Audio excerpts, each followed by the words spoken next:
تاریخ میں ایک نام آتا ہے حضرت جابر ابن عبداللہ. حضرت جابر ابن عبداللہ مصطفیٰ کے بڑے چہیتے صحابی ہیں, بڑے پیارے صحابی ہیں. حضرت جابر ابن عبداللہ فرماتے ہیں مجھے پتا چلا شام میں حضرت عبداللہ ابن انیس رہتے ہیں, ان کے پاس میں حضور کی ایک حدیث ہے جو میں نے نہیں سنی ہے. حضرت جابر رضی اللہ تعالی عنہ بیان فرماتے ہیں میں نے ایک اونٹ خریدا اور مسلسل ایک اونٹ خرید کے مسلسل 1 مہینے کا سفر کیا. نہ میں نے دن کا خیال کیا نہ میں نے رات کا خیال کیا. مسلسل 1 مہینے کا سفر کر کے میں شام میں اسی بستی میں پہنچا جہاں عبداللہ ابن انیس رہتے تھے. میں نے دروازے کو کھٹکھٹایا, حضرت عبداللہ ابن انیس نکل کر کے آئے ہیں.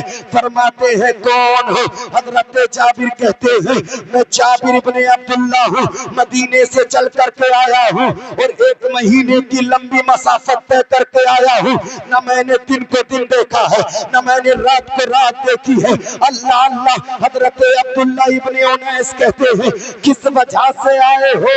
اللہ اللہ. حضرت جابر کہتے ہیں میں نے سنا ہے مصطفیٰ کی ایک حدیث ہے تمہارے پاس میں جو میں نے نہیں سنی ہے, تم نے براہ راست مصطفیٰ سے سنی ہے.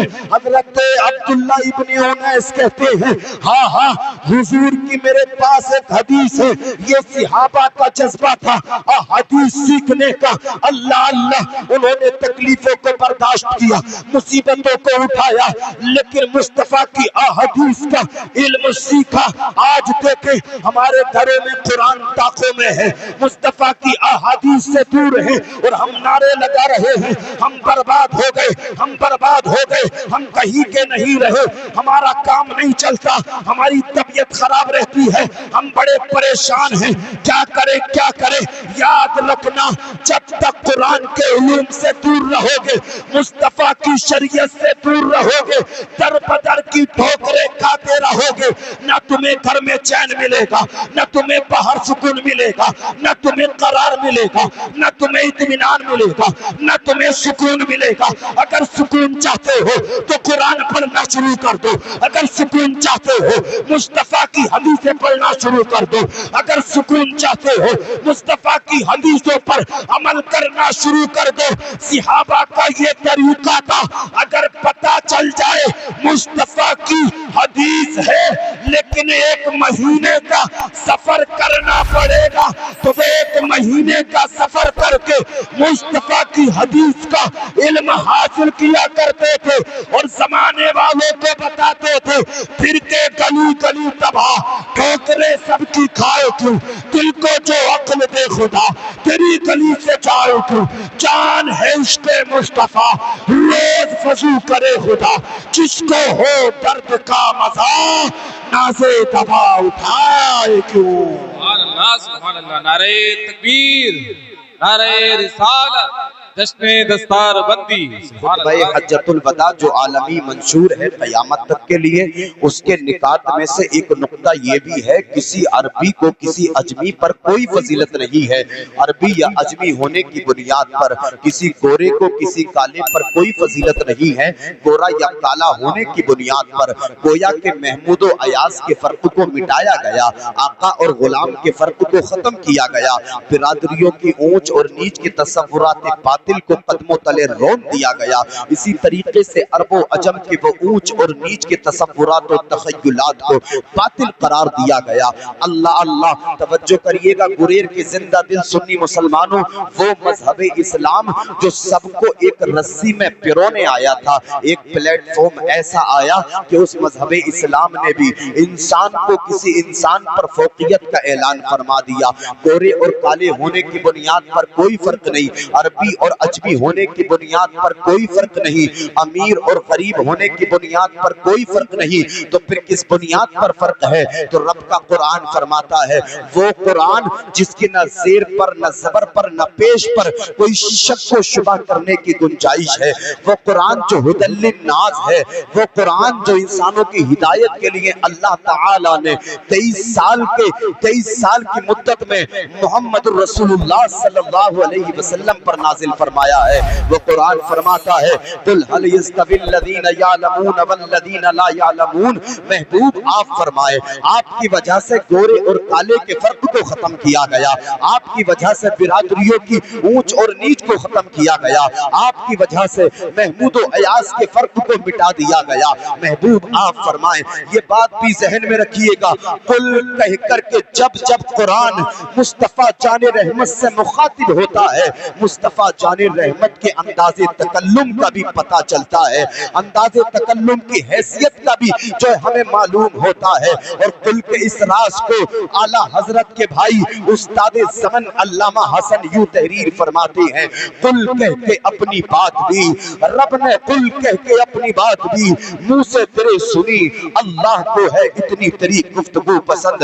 اللہ اللہ قرآن فرماتا ہے محبوب آپ فرمائیں کیا فرمائیں قل هل يستوي الذين يعلمون والذين لا يعلمون.